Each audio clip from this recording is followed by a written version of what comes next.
Hello everybody and welcome to the official Elite Dangerous live stream. I am your host Edward Lewis and with me I have a couple of amazing guests to show you some truly groundbreaking, amazing stuff, some actual in-gameplay live being played, footage of the SRV, footage of planetary, Elite Dangerous Horizons, and landing down on planets.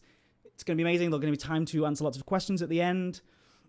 There's going to be all sorts of things. So welcome, of course, I have Chris Gregory.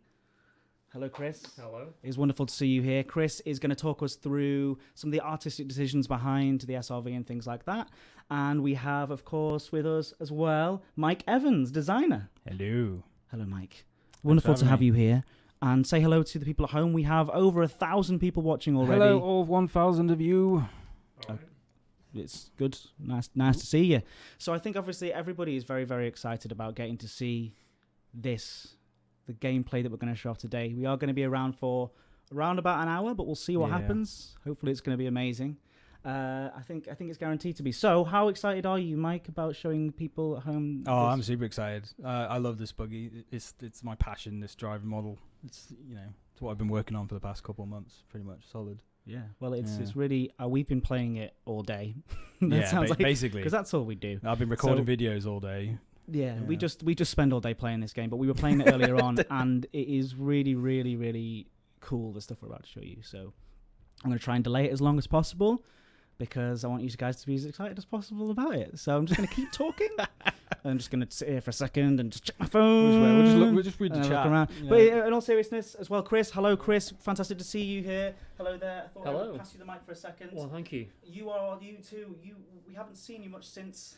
It sounds like you've not done anything. I've been taking it easy since the launch event. But yeah, you were at the launch event. Indeed. You showed us around the Cobra, and now today you're going to show us around some of the artistic decisions behind the SRV. Absolutely, we're going to talk you through why it looks like. We're going to take you through some of its capabilities, and we're going to continue on from the excellent work last week with the planets that you saw, and we're going to actually see what it's like to go down to a lot of those planets, drive around on that surface. Yeah, fantastic. So we do have, if one of the moderators in the chat can put in I think Crash has just done it there, if your question gets lost in chat, you can put it in here, and then they're actually going to filter through some of those questions to make sure that we actually do get to answer some questions later on in the live stream. But I think it might be finally time to do this unveiling. So let us take you to the Kalb system. The planet is Kalb B4A. For the very, very first look at actually Elite Dangerous Horizons gameplay. So let's go there now.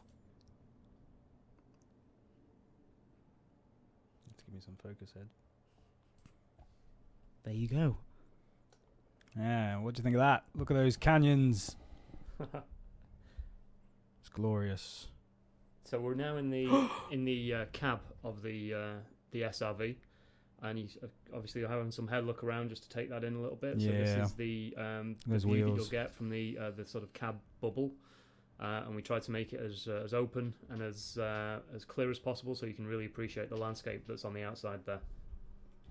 Yeah, a couple of things just before we start moving around and showing things off as well. Just want to make it clear that what we're showing today is just all about the SRV and all about the handling behind that. Mike's going to talk us through some of the stuff about the handling and things. Yep. But this isn't about the sort of gameplay things that you're going to be doing on the surface. This is just about, so actually, just the driver model has been taken out on purpose just so we can show you the driver model. Because of course that stuff we're going to show you at a later date as well, which is just more exciting content to wait for. So keep putting your questions in there. Put your requests in there so we can actually show that we're actually playing this live as well. If you want us to do certain things, I'm sure that Mike might be able to assist you. So Mike, a little hop there. Yeah, so why don't you have a driver, fly around? Yeah, let's look at this Cobra. Sorry, it's drive, isn't it? It's drive now. This conveniently landed Cobra. There you go, Chris. Yeah, so that's our Cobra from perhaps a different view than you're used to seeing it. We're seeing all the detail that we put in there way back when, because we knew at some point we'd get down there and we'd actually be able to get this close, drive around it, and see all of that detail. It's had this detail for a long time, hasn't it? It really has. And so you can see all the little bits that are in there that we've talked through in the past, but it's really nice to see it, I think, from this angle, and it's lovely to see it sat on some terrain rather than sat on a landing pad. Really, really evocative image, just looks kind of cool.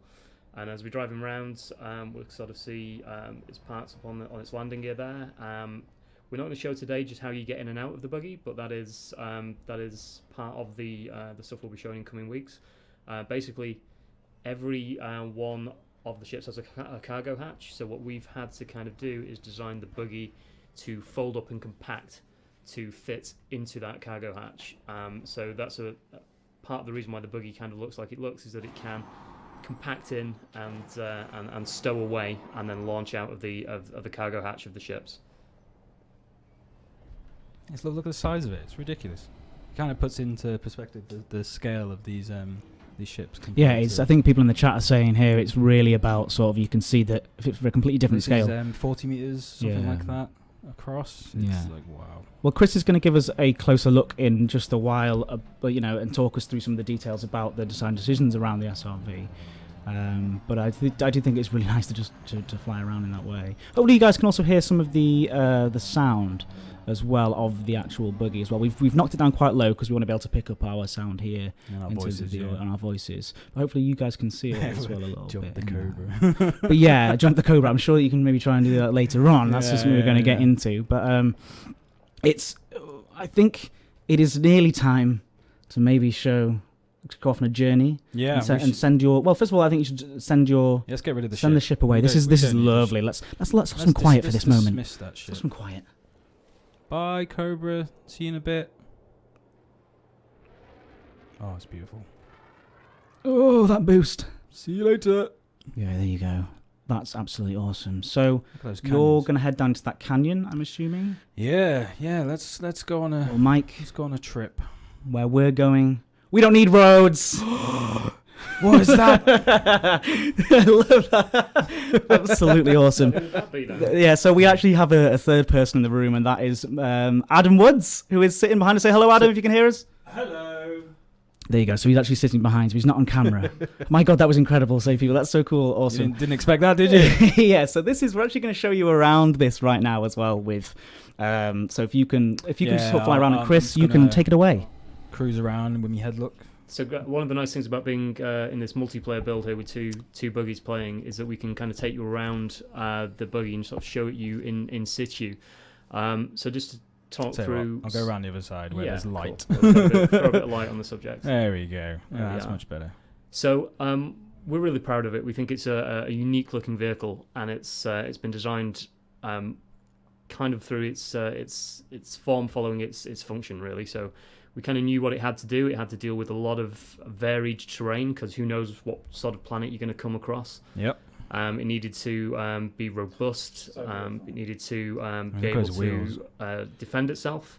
Needed to be able to get out of trouble if it kind of falls down a ravine or goes upside down. And it needed to cope with different gravities as well. So all of that kind of factored in to our choices in designing needs to be quite compact as well. Very compact, yeah, and indeed the folding process that we talked about earlier, where it stows away to fit into your cargo hold. So that's kind of some of the choices that we made. As we go around, we can kind of see, if we can get a look at one of the wheels. If that's still. I love the wheels. The wheels look so aggressive, because this is something we've never seen before. Wheels in Elite Dangerous. The wheels. The wheel was only invented in the year 3000. Designing this has been a real. We love the ships, and making the ships is great fun. But this has been a real different kind of challenge, because this is a vehicle that's a lot more interactive with its environment. It actually kind of, obviously it's in contact with the ground. It's got to fit that terrain. It's got to be able to move smoothly and in a way that is fun to drive as well. Yeah. So if we can kind of look at one of the side wheels, we can just rotate around to that side. If that's doable. The lit side, yeah. Yeah, so we can get a bit of a better view on that. So you can see there in the middle of the wheels, there's kind of a little gimbaled thruster. So that's our wheel thruster, and there are 6 of those on one on each wheel. And what they are intended to do is they can vector up or down depending on the gravity of the world that you are driving on. So they can provide extra traction. Yeah, that's because obviously planets come in different shapes and sizes and different masses. The SRV can handle better under certain G tolerances, so it kind of basically allows the more grip when you need more grip, or less grip on high G worlds as well. Yep. So they kind of you'll see them as we're driving around. You'll see little blue flashes and glows on those, and that's what they're intended to do. You can also see the wheels are on quite long sort of armatures, suspension arms. Especially the front ones. Especially the front ones. And as we'll drive around, you'll see them interacting with the surface. And what they allow us to do is to cope with really harsh and different terrain by adjusting for those and letting the buggy conform to the surface without it providing too harsh a ride. If I lift up, you can see my own arm. There we go. Yeah.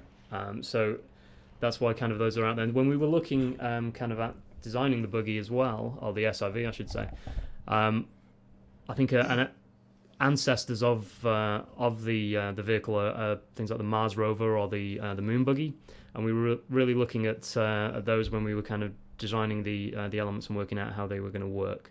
We can just kind of have a look there. You can see the cab, which is obviously a mirror of what we are sat in at the moment. You can just have a little drive around. Yeah. So that's a view of the cab that we're currently sat in. So you can see the pilot in there as well. So you can see Adam in there, kind of with behind his visor, and nice. Did a little wiggle wheel. So the cab was a little flash from Adam there. The cab was intended to be nice and different than the spaceship cockpits that we've been kind of flying around in up till this point. It's a lot smaller. It's much more in scale with some of the fighter cockpits that, certainly the fighter that you might have played in CQC. It's a lot closer in, a lot more claustrophobic. Yeah, a lot more visibility as well, and a lot more visibility. That was a definite plus from the get go. That as you look down, and stuff, you need to be able to see the terrain. You've got real good terrain, but also you can see your front wheels as well. If you give those a little twitch, you can see how they interact with the terrain. So you can kind of really get good feedback on kind of which way you're driving, which way you're pointing. That was key for us as well. So good. And you've got little incidental features as well that make a lot of sense, like the headlights. There you go. Which you can see we're just flashing on and off now. And good for signalling and good for illuminating dark places. Well, exactly. So a lot of that comes from the fact that, as we saw last week, our planets are so realistic. They're such realistic simulations that our vehicles needed to be as realistic. So we needed headlights on our vehicles, not just for show, but because when you drive around to the dark side of a planet, you're going to need some way to see where you're going. Yeah, exactly. Yeah. So they're practical, but they're also kind of fun just to flash at people as well, as you can see. Just really quickly, while just a couple of people mentioned about the controls of this, and I know you're going to go, Mike. You're going to go into more details about the controls of things now in a moment. Chris, I'm sure you've got lots more to say, and we will come back to that in just a sec. But the actual, you saw when you looked down, you saw the joystick. Oh yeah. People asked about a steering wheel. I don't think we've ever actually directly said no. The joystick is what's in the game, and that's what controls the SRV in the game.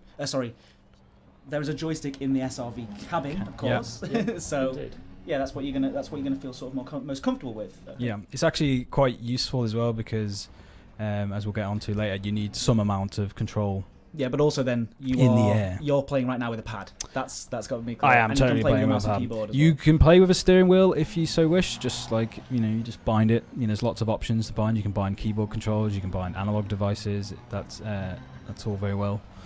And the main thing is that although you could drive with a steering wheel, I think you might need more axis of control for when you're in the air, as we'll find out. Nice tease.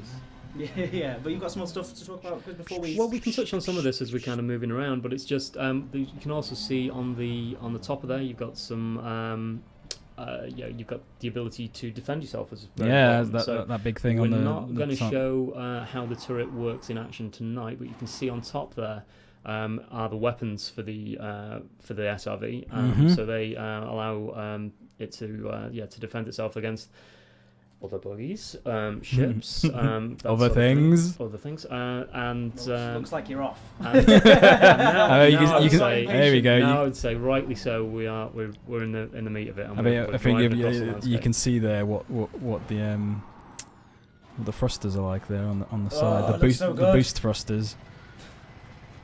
And that's what I was getting at before about the joystick, in that it makes sense to use a joystick because when you're in the air, you need some ability to be able to affect your roll and pitch so that you land appropriately, because you can never tell how rough the terrain is going to be on these planets, and you might fall down the side of a crater or a canyon, or you might jump yourself up some rifts like this and thrust, and then you might want to... Look at Adam showing off.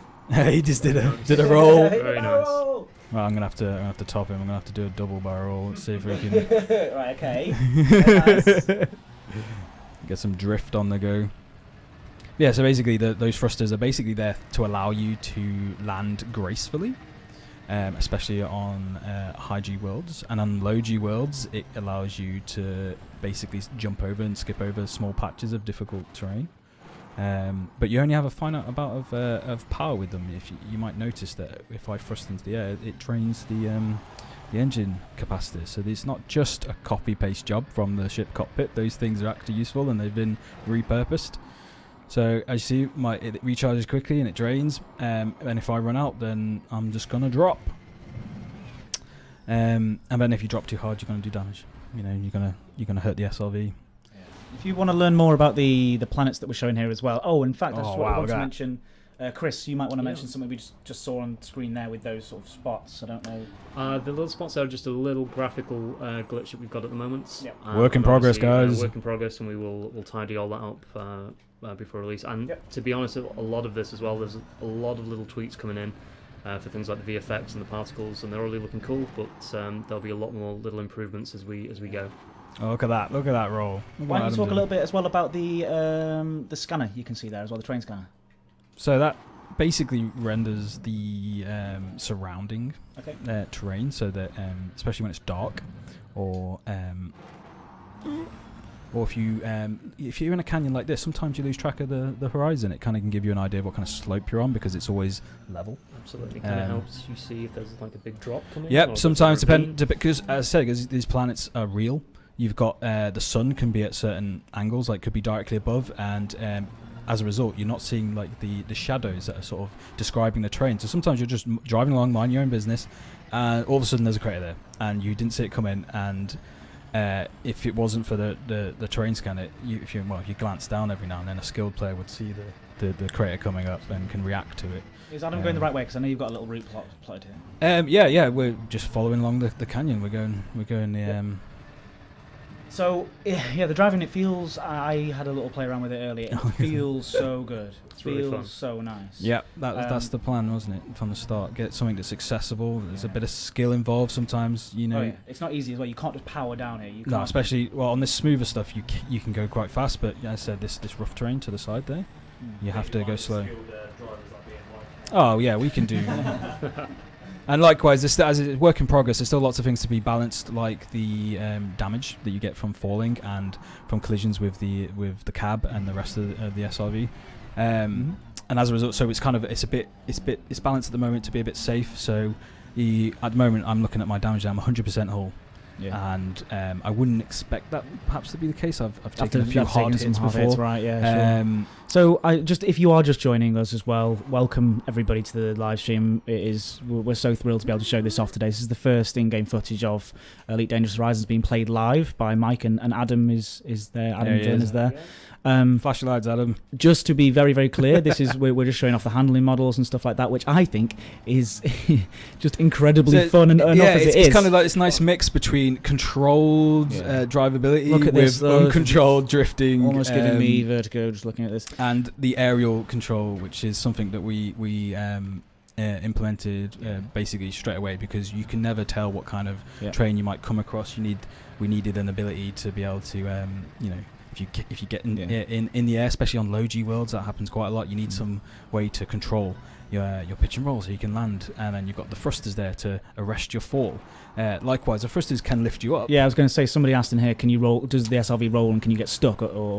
Yeah, so you can land upside down, and the thrusters are there. The boost thrusters are there to lift you up. Interesting. So, I just wanted to quickly say, we're going to be showing more about the gameplay very, very soon and stuff like that, but this is just a quick look right now of how things are going to look. And if you do spot anything that might look strange in there, just know that it's a work in progress still. But, man, what a good-looking work in progress that is. Nice. I know this bit's quite flat, I think, around here. So, maybe it didn't quite get to the flat bit that's around there. There we go. So what I wanted to also touch on was with aspects of the driver model to aid in accessibility, especially for people that might be playing it on a pad. We made sure that when you're at speed, there's a kind of like a steering lock. You can't steer the front wheels as much, so that you can't accidentally induce like horrible slides. You know, because some people they if you don't have the finesse, then they're gonna just like slam the stick one direction and the other on like a control pad and then spin out of control. So you have a steering lock, but then likewise we needed some clever mechanism to make sure that when you did start to slide, you could fully counter steer. And so we have that. We have this like dynamic steering lock that happens when you're at speed. If you start to lose control, it lets you counter steer to full effect in the direction you need to. And then once you're going in the right direction and you're still at speed, steering lock kicks back in. Yeah. It's quite nice. And it's just a subtle thing that you might not even notice happening, but it really does aid in the playability. Because you can see... Sorry, carry on. You carry on. Go on. I just wanted to say, like, pointing out this expanse here, and I love this sneaky look. Oh, it's so good. Oh, no, you were going to try the... Oh, he's doing it. Not the double one. I thought you weren't going to land that. I was very worried. I was thinking about doing a double. Yeah, each planet that you arrive on, of course, is these are really incredibly. What you should watch, you guys at home should watch the stream from last week to show how we've built these real worlds, these real feeling worlds. It's really incredible. Like this, each planet will have a different story to tell as you're exploring, and will be completely unique. And it's based around that real science. You know, the tectonic plates and things like that are there where they would be. Which is so impressive. I mean, like now you can see that this was obviously a valley, but it's a valley obviously, but it could have been. I think David was talking about it earlier. It could have been magma that's sort of sealed. He puts it in a much better scientific way, but it's unbelievable. It's great. These it's a nice break from the rest of the terrain. You have these nice these flat areas that you can exploit for doing silly things like what. You did a double. You landed. I didn't see it, so I don't think that happened. No proof. Right, that's one. Oh no. 2, 3, 4. All right, that's no. It's a perfect opportunity to show off the writing. So for example, I can be a bit more deliberate here. I can, if you end up upside down, you can use your thrusters to thrust up, roll over, and get on the ground. Another idea thing we implemented was the attitude indicators on the GUI. That's a new element to the. This was an element designed for the ships. Because obviously you're going to be flying your ships on these planets as well, but it turns out it's actually really useful because of the kind of planet. You can lose track of the horizon basically. The planets, especially in these canyons, like it's hard to know what's level or not. It's because they look so alien and they can be so barren as well. It really helps give a sense of what kind of slopes you're on, how much you're rolled over, because it matters. Because if you catch some air and you're not quite sure what your orientation is, you don't know what kind of direction you're gonna end up going. And with the GUI, we've tried to retain the look and feel from the GUI in the ships, but try and add as much new features that are really suited. To the so we have no longer in space. We have a heading indicator. We have an attitude with the attitude ladders. We have an altitude bar there. It's pretty much at 0 because I'm on the ground. But check this out. It's up. Nice. There's another element that pops in when you fall, which kind of shows your descent speed, and that's useful for helping you judge whether or not you're gonna hit really hard on the ground or do damage to your suspension or not. We have hundreds of questions coming in, so I do feel like I want to ask a couple. Ask away. So can the SRVs be equipped with shields, or is it just armor? Yes, so the SRV does have a shield. It's we've disabled it at the moment. Okay. Because it's not really relevant for this discussion, but basically the shield is there to defend against weapon fire. Where might that come from? But we'll talk about that sometime soon. Will there be a full suite of upgrades available with the ships? I mean, don't worry if you can't confirm anything just now, but I suppose you can hint at potentially having something coming. There are plans to be able to have different loadouts. Will the fuel rats have to expand their operations onto the ground? So this is an interesting. So at one point, fuel wasn't a thing, and then lots of people were very upset by that. And I think we're doing it now. There's fuel. There's going to be a mechanic for the buggy. At the moment, it's not balanced in any way, shape, or form. We don't have it, but we realise that actually fuel's quite useful. It's a thing you could get, for example.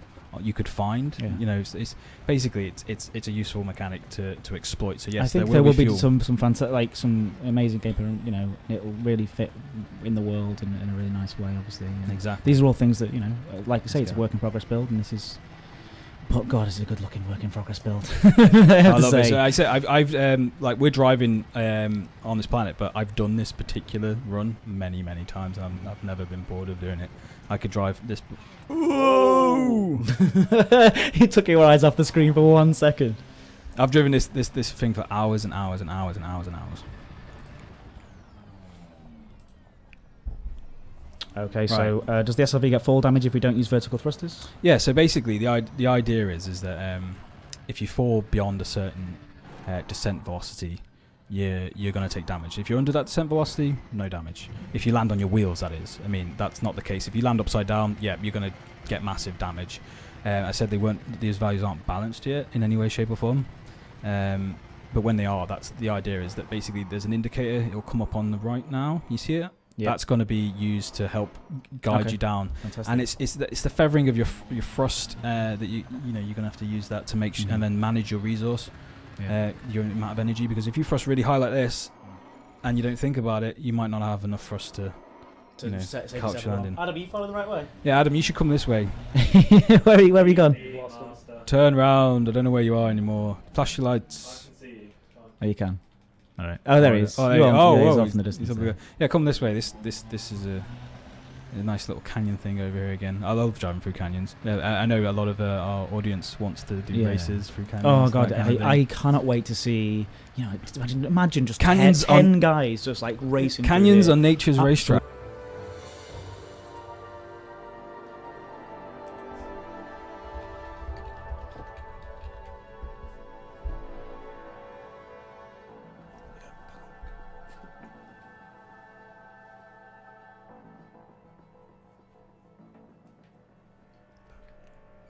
And we're back, and I thought that basically what happened there was you was far too cool, and we needed to give you a break to make sure you could stay calm. But yes, welcome back. Of course, we're here again. If you're just joining us, welcome to the Elite Dangerous live stream. Hopefully, you will get just as many viewers, and hopefully, you all stuck around. And you just instantly leave. Yeah, please stay with us. We've got more to show you. We've got loads more to show you. We've got loads more to talk about. Stupid internet thing going down. Anyway, let's get back to it. Back to the game.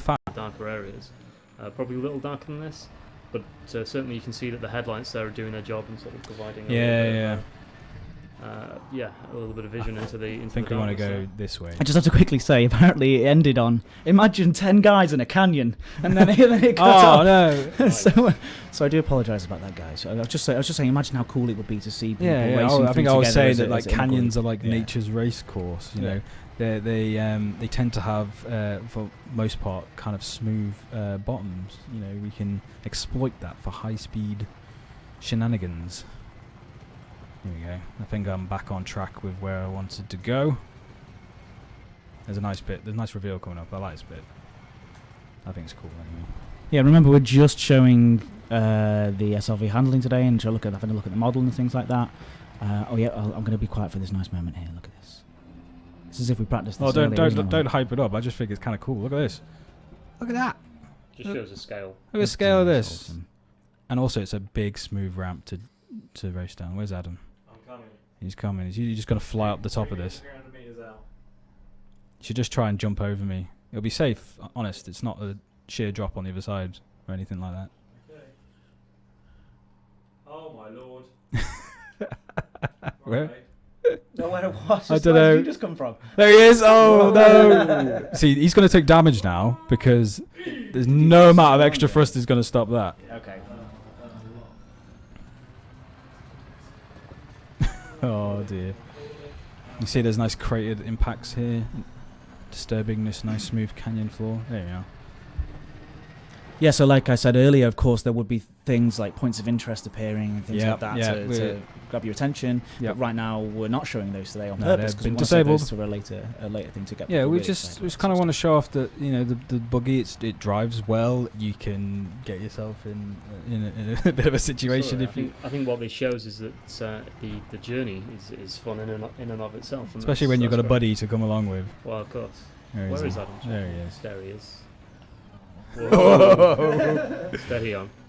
Yeah, full multiplayer, beautiful planets to drive around, and this is a really, really tiny part of a very large planet. No spoilers, but yeah. All right. So the buggy has a handbrake. The SRV. The SRV. Sorry, it's just it's internal dev speak, and then the SRV has a handbrake. It's bindable, and you can set it to be a toggle, so it's kind of like a guaranteed way to bring you to a stop if you need it. And by guaranteed, I mean, if you're on a really steep slope. If you're on a really steep slope, perhaps maybe not so guaranteed. Now, because I've lost my momentum, you see this is a 42-degree slope I'm trying to get up, thanks to the attitude ladder. And it's struggling. I'm getting some wheel spin. You can see on the... Oh, he's gone. There it is. I might have to get a run up here. So although we've tried to make it easy to drive, it's not it's not this like super vehicle that has incredible grip. It's like it has its limitations, and you have to exploit those limitations when you can. Sometimes use your thrusters if they'll help. Yeah. The thrusters that work part and part. Like part of the thruster is always against gravity, and then back and forth around you. Oh, there's another nice little drop. Look at that. So the thrusters they work against to counter gravity foremost, and then they no matter what sort of G world you're on, there's it always tries to apply a certain amount of acceleration on top of gravity to lift you up vertically. And the idea was we wanted that to be quite low because we didn't want the buggy to be this thing, the SRV, to be this thing where you can get incredible height just from your thrusters alone. Now it does kind of happen because on low G worlds, you naturally can get a lot of momentum. But that's a great difference then. Yeah, that it highlights shows the difference. If you're driving on a low G or a high G world. Yeah, exactly. The buggy handles in a different way. And not only that, but because the low G worlds require a lot less energy to provide that same acceleration, you can thrust for a lot longer. Somebody asks as well, why is it so clear? Why it's obviously clear in sunlight, but you can see it as if it's the night sky. That's, of course, it's the atmosphere or lack thereof. Or lack thereof, yeah, that creates that effect on our world. So yeah, well, you see it in the pictures of the moon. It's that you see the dark sky, but it's obviously lit up by the sun. So I was just mentioning that basically, depending on the G that the world has, how big it is, it affects your not only the amount of thrust you have available and the time that you can thrust for, and as a result it kind of like really emphasizes that not only do you fall faster or accelerate faster, should I say, on the high G worlds when you drop, but it's going to consume a lot more energy to try and counter that. So there's this definite sense of difference in the way you drive. Okay. So one of the questions that I've just spotted was, will we be able to go to ice worlds? Yes. And the answer to that is yes. It's a great variety of planets that we will be kind of showing off in coming broadcasts, I'm sure. Some of which will be icy planets. So does that affect the handling? Yeah, totally. We wanted simple things like how much traction you have to be different based on like the material you're driving on, and that's one of the things we can definitely make it slippier to drive. You lose traction more, and you can't climb as steep a slope. It's kind of fun to drive around on those kind of worlds. This world has got kind of like a sort of average, or pretty good traction. So there's a bit of slide. You must have seen it as I drive around. It drifts quite a bit. One might say it even strafes on occasion. Whereas on like ice worlds, you drift a lot more, and then there can be patches of terrain that's a lot grippier. Yeah, so really get stuck in. Yeah, so a lot of the what we're seeing here, obviously, if you've just joined us, because a lot of people are coming and going, I think it's fantastic. Thank you so much for coming. This is the Elite Dangerous live stream. We're showing off the SRV gameplay for the very first time, Elite Dangerous Horizons. What you can see there is a beautiful jump from Adam. But yeah, we're just showing off the handling of the SRV to give you a sneak peek at that. But of course, there's going to be loads of things you're going to be able to do on these planet surfaces. And SRV is just... Well, it's not just because it's so fun to... It's fun. I don't want to offend you, Mike, who has designed my work this so splendidly. But it's just fun to just go... we have almost a collision there. Oh, gosh. I think our lights have just been turned on. I'm going to go check that out in a second. But if you just give me a moment, I'm going to go do that. You can carry on talking about that for a second. You got anything you want to talk about, Chris? Yeah, so you can kind of see on the back there as we've been driving around, Adam's been using his boost thrusters, which are the large kind of pods on the back. You can see those flare every time it leaps up into the air. They're there to give you a little bit of height, basically. Yeah. There's a little bit of height. Like we don't want you to exploit. We were going more for longevity, in that you could leap over chasms, that kind of thing, rather than gain altitude. And obviously, the height that you get from those is dependent on the gravity of the world, as we were saying. So depending on what world. Yeah, like a high G world, they're not going to be able to thrust for as long because they're always trying to give you a constant acceleration above gravity. And I think the acceleration at the moment is set to 1.5 meters a second on top of countering gravity. Absolutely. So on low G worlds, you get lots of thrust available, and you can keep those things firing for a lot longer and get a lot higher and go a lot further. And then once you are up in the air, you're using the thrusters in the wheels to give you course adjustments. Yeah, to orientate yourself, so you land how you want. Yep, and maneuver. Yep. So although the buggy doesn't fly, it's important to say it's not a ship. It's not a ship. It's certainly got some limited aerial capabilities. Yeah, and limited is the choice word there, because what I did and I strived for is that you might have been able to tell from when we've done it, is that the it's like flight assist off when you're in the air. We could have made it so that it kind of, when you stopped applying an input, it would level out the buggy, but it feels like, because it's a momentary thing, it's just an extra layer of skill involved, and it really sort of drives home the idea that this is still an airless world. It's still space. It's still a void. There's no drag. So when you do try and orientate in the air, you have to counter your own rotation. Just a little bit of extra skill involved. So all those flight assist off jockeys that will be quite well at home, launching this buggy into the air. So we're hitting some more uneven terrain here, which is nice. I think you're getting to see, hopefully, the way that the arms and the suspension arms there are kind of coping with this terrain. You can see on Adam's SRV there, the wheels really having to work to try and keep the buggy as level as possible as it's driving over. Yeah, and absorb the impact so that it's not like damaging the superstructure of the SRV. Because if the wheels hit the ground, that's good. But if the SRV hits the ground, that's bad. So, people asking if it's working with Xbox controller. You're, of course, playing with Xbox controller. You're not on camera right now. Oh, yeah, of course, I'm streaming. But yeah, I did show at the start of the stream, but I'm playing it on a pad at the moment. I've got the triggers bound to the accelerate and brake functions. Great. Rather than the bumpers. Yeah, this is you actually went in and changed your own setup entirely, didn't you? Yeah, that's there's lots going to be lots of options for for there's other control methods that we can use. There's a control method called basically the control method called drive assist. It's kind of like fly assist, except it's off by default in the SRV. You'll see that little assist off in the corner. Well, basically what that is that at the moment I have direct control over the throttle and brake, and if I turn drive assist on, instead it's more like the ship, and then I set a speed, and then the SRV tries to keep it. And so it's kind of like a cruise control, and this makes more sense for HOTAS users, because they'll want to use their HOTAS to control set a speed and then just leave it, whereas pad users might be more comfortable using like traditional accelerate and brake. Yeah, it's all obviously amazing. So where are you going, Adam? Well, you're going in the opposite direction to where I'd like you to go, but it doesn't really matter because we can. No, go on. You go in the right. There's take them somewhere. Well, it's a planet. At the end of the day, it doesn't really matter. We did have a place we can go, but we can just go this way and see what's down here. Yeah. Okay. I guess it proves that it's not really scripted, is it? We don't really know what's going on. Well, that's the fun of the game, when you're exploring. Yeah, exactly. I mean, I found a particularly nice little canyon run, but now we're off that little.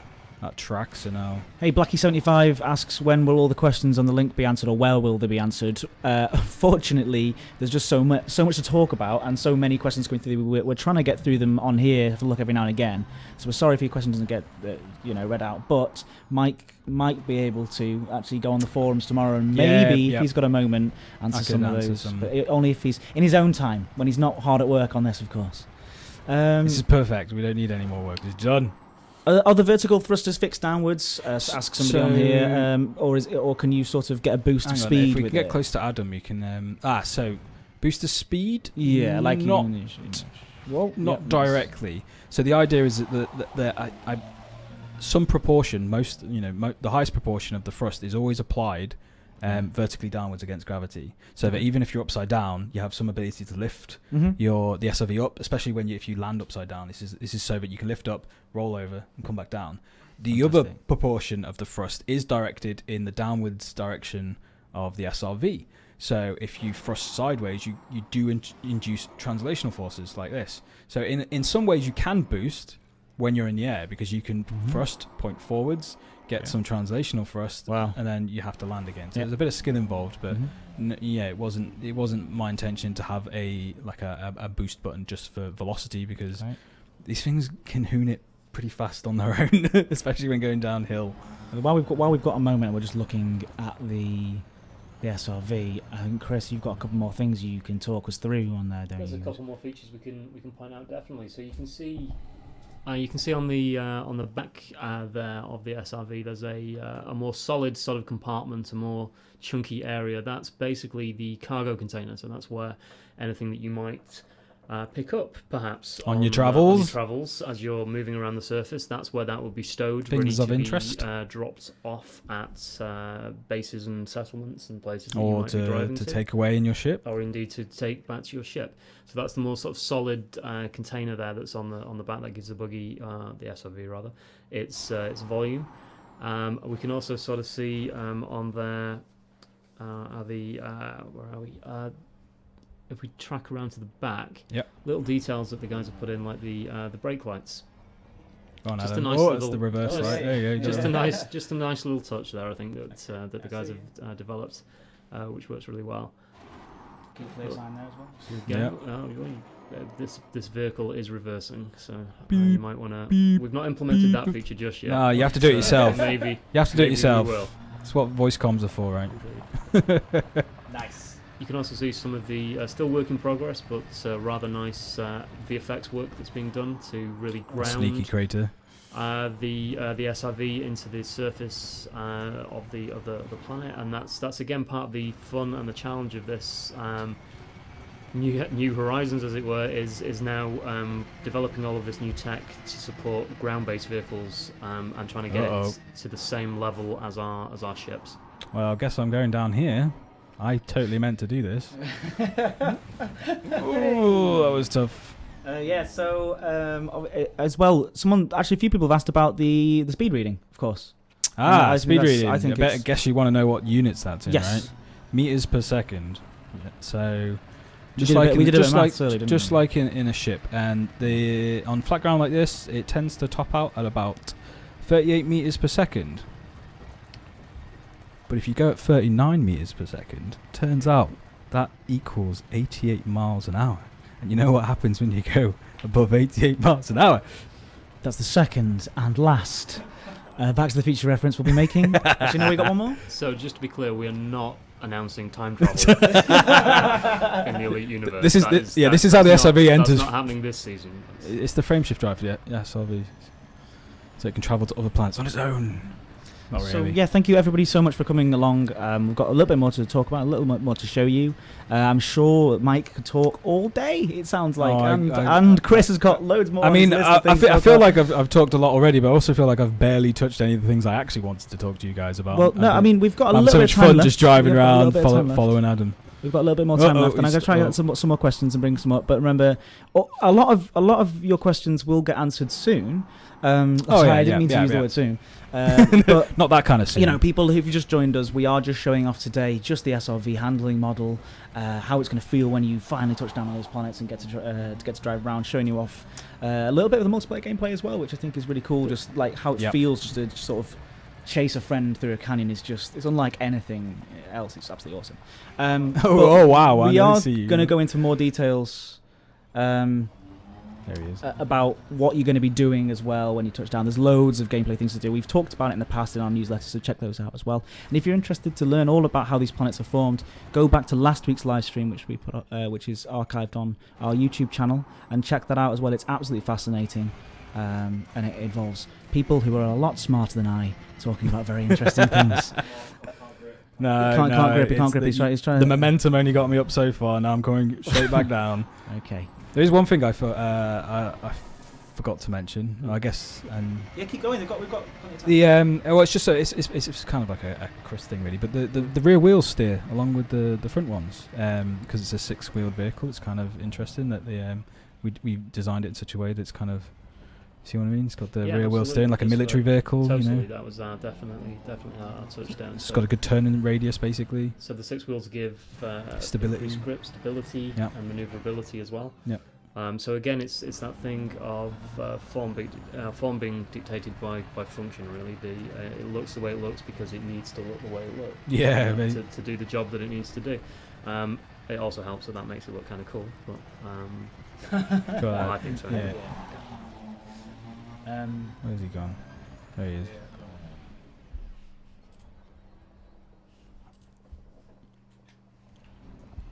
Is there any more questions that I can maybe answer? So we've already got a question about the vertical only.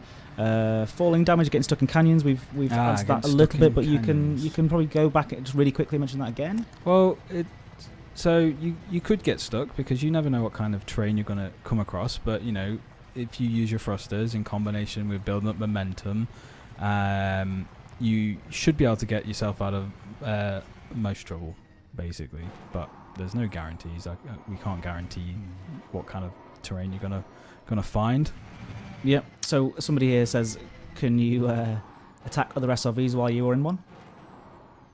With the turret, yeah, of course, but we're not showing that today. We're not showing it though. But you of course you can. You totally could. Yeah, there is a combat aspect to the SRV, and there are other things, of course, on the horizon. One might say. In some of the newsletters, I believe we've already shown in the recent newsletters some of the surface skimmers. Yep. And the designs for those. So that's something we'll be showing off at some point. The actual what interaction you might have with those when you're driving around in the SRV, and that probably involves the turret, I would say. Let's go for a backflip. Whoa, hello. Oh, this is really difficult because I can't see the ground. Oh no! Yeah. Oh, there we go. Check that out. We just got. I was very nervous. We've got a little request there. To use a little headlock just to have a look around the cab, so we can get an idea of. So you still get the panels. Like the ship has nice familiar interface for that, so you don't have to relearn a lot of things. You get to see. I love that. I think the arms. The arms look amazing, and the steering. It's weird to see some. I think I said this earlier to you. It's weird to see something round in Elite Dangerous almost. You know what I mean? It's like that. We've got a very angular sort of. Yeah. It's a nicely different yet familiar aesthetic, I think. But in the same way that the ships look the way they look for good reason, so does this sort of fella. There's a nice bit of this little grill thing at the top. You can see where the lights are mounted as well. So with the cab, we kind of wanted it to feel open, yet at the same time a little bit protected. But certainly that's the intention with the sort of grill there at the front, just the sort of cow catcher there, just to give you a little bit of protection. Yep. But at the same time, that really open view is important to us, so you can see, you can kind of get a feeling for how fast you're going because you can see your wheels. See your wheels spinning. You can see the train rush by immediately underneath you, like this. It's very visceral. It kind of, and I think the audio as well. It kind of helps tie you to the ground, and it also sells the whole idea that this is an airless world because when you're in the air, all that sound goes away of the surface, and you can just hear in your internals. Yeah, we'll go into more details about the sound at some point, I'm sure, with some of the sound designs. It's still work in progress at the moment, but it's damn still, good work in progress. Yeah, right. The sort of mechanical, robotic whirring almost as he's slowing down, it's just a really beautiful sound. What kind of damage model will there be? I'm not sure. The damage model, we're trying to keep it simple. We've got we still want to filter damage to this kind of one variable, this kind of hull health, like the ships have. And the SRV has a shield as well, but that's mainly for defense against weapons fight. It doesn't protect you from collisions with the ground for obvious reasons, because you need to be able to touch the ground to drive. Yeah. So what we're aiming for at the moment is it's quite simple. If you hit the SRV structure, not the wheels, then depending on how fast you hit, it's going to do damage, and even slow speed collisions can hurt. If you land on your wheels though, and you're below a certain velocity, then we basically negate the damage that would have happened because you're kind of doing what we want. You're landing properly. You've orientated yourself to the ground with skill. You've feathered your thrust, so you've come in with a soft landing. Yep. Good. You get rewarded for that. You don't take any damage, basically. Yeah. It's not really a reward. It's avoiding the punishment, basically. But if you land too hard because you thrusted up too high, or you fell off a cliff. Oh, that was no. a nice bit Fluff of terrain. landing. No, I was turning to flash you. Yeah. And then so if you land too hard, you start to take damage, and the damage filters to the same value. So it's simplified. It's not like a super like the realistic like this left front spring gets damage or anything like that. But I just don't think it's necessary. So I think we actually got a couple of requests actually to just sort of let the sound play out for just we'll have a 30 seconds of respect for the sound. Respectful silence. Do you want to? I mean, is the menu okay to show here now to turn the sound up just a little bit, or I can cut away? Really no, so I can. It's people know what the menu looks like, so I can do this. It's all good. Let's get the audio. Yeah, just boost it up a little bit. So let's like that. Yeah, it's fine. Yeah, apply. Nice one. So yeah, let's just let the audio play out for a little moment. Let's get to the bottom of this canyon.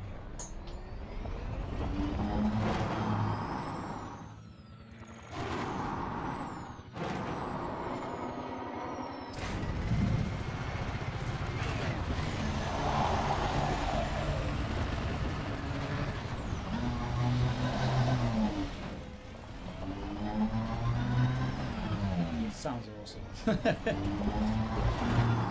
I love the sound of the thrusters. They're incredibly satisfying to hear. Can the buggy be repaired at your ship, or do you have to go to the station? So the SRV, I was just reading directly from a question there. So the plan is that if you go back to your ship, your SRV is repaired. That's as far as we've gone with that. We might want to expand upon that. In future, but that's the current plan is that if you've gone back to your ship has the facilities to keep it in ship. So yeah, we'll put that sound back down so you can hear us clearly on the stream as well. But I thought we want to show it is work in progress sound as well, just like everything is on this demo. That if you're just joining today, us, in fact. Yeah, it changed this very day. But hopefully, you guys got a nice taste of how it might sound come out there later on. It's an interesting dark canyon down there. Let's head in that direction. Whilst we do, there's a question there to ask whether or not there will be different versions of the SRV available.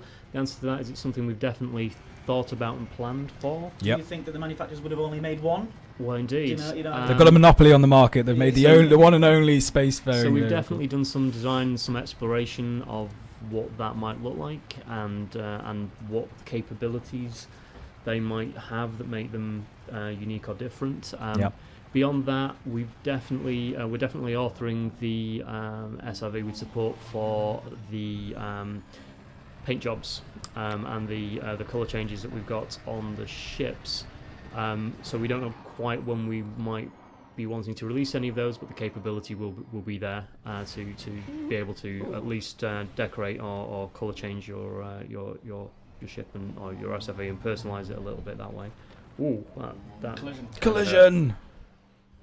He's reckless. So loads more coming, and we can't wait to show you all sorts of different things about what's coming to the game and the new things that are arriving as well. But yeah, everybody, thank you so much for coming along and watching. I do think before we leave, and I'm so sorry to drag you guys away because I know that we've had a great time here, and it's already been an hour. Has it? And your time is precious. Oh, what? So I don't. Is it that precious? All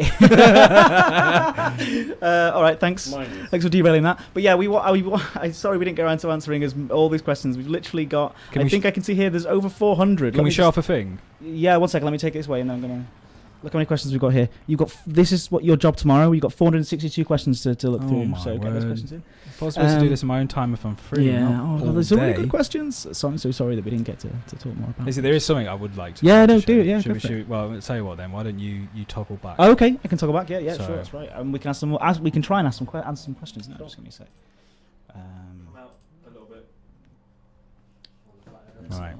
All right. Yes. Hello, guys. It's about time we came back to me. Hey, welcome. Thank you very much for coming along. Really do appreciate you being here. It's absolutely amazing to see so many people watching, so many familiar names in the chat as well. It's really, really, really cool. So, Chris, are there any questions that you can see coming in there that you might want to answer? If you've got any questions about the art while we get this little bit set up over here? I think people want us to. People want to see a Cobra by the looks of it, so we'll have to see what we can do with that. We can do that. Yeah, I think he's working on it now.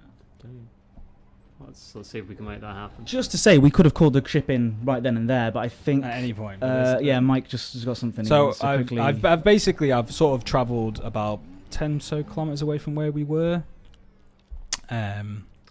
There's a question there that we can answer definitely, which is, are the rocks real objects? So the larger rocks will definitely have collision. Yeah, some rocks over And here. you'll be able to, if you hit one of those at speed, they're going to send you into a spin. They're going to send you off course.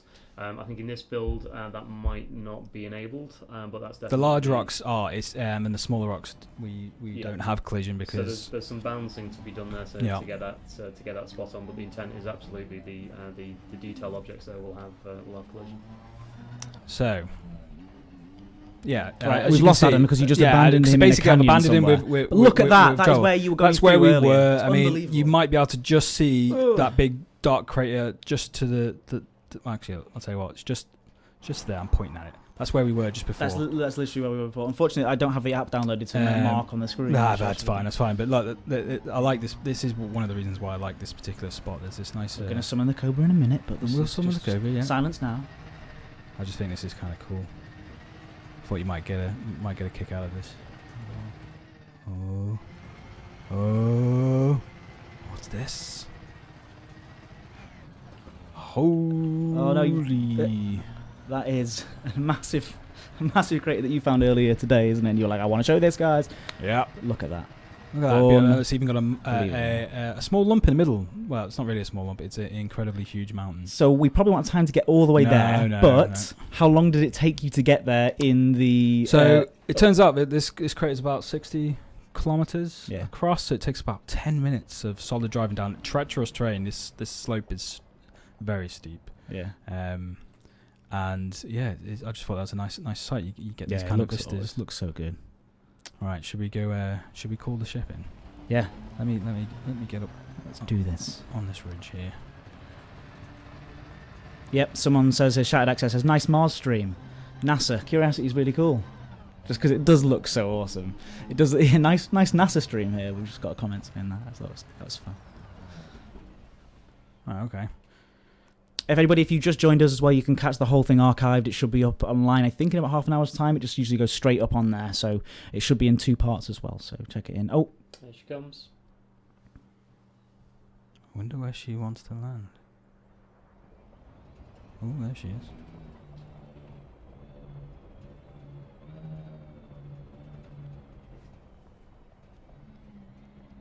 Yes. Absolutely amazing. And he's jumping it. He's jumping over it. That's it. Mike has jumped the Cobra. Thank you, guys. Back over. That is all for today. I thought that was. I think that's a nice. I can't believe an hour's gone by. It felt like 5 minutes. Well, thank you so much, and thank you for being on the stream. Thank you, Adam. I don't know if you can just stick your face in really, really quickly. Here he is. There he is. He played all the way from the time, so I hope you really, really enjoyed it. I was really excited to show everybody that, and I know these guys here were. No, I'm glad to show this off. This is really, really cool. Yeah, and we have lots more planned to show you guys in the coming weeks. Look out for the newsletter this weekend on Friday. We've got more streams planned as well, but again, more details about those coming up as well. We've got some community streams planned, which I think are going to be a lot of fun. So hopefully, Mike, you'll come back again at some point. Oh, if you want was a me, lot of fun, if you want of me, course. show off more bits and bobs. So thank you very much for coming along, and I'm sure everybody at home appreciates that, and of course Chris as well. Thank you for coming. Would you come back again, Chris? Certainly would. It's always a pleasure. Excellent. We've got him now, guys. You can never leave. But the problem is we only had an hour. Mike, you took up most of it. Let's be honest. Sorry. No, I'm that's a joke. It's amazing. Chris has so much more to say as well, so we'll do like a one-on-one stream with Chris at some point. If he just literally signed up for it, so he has to do it now. We'll get Adam and Eddie back on as well for some more stuff. But I'm thrilled. Thank you, everybody at home. You were all really, really awesome. Thanks, guys. Thanks for showing up. And we will see you next time. Goodbye. Bye.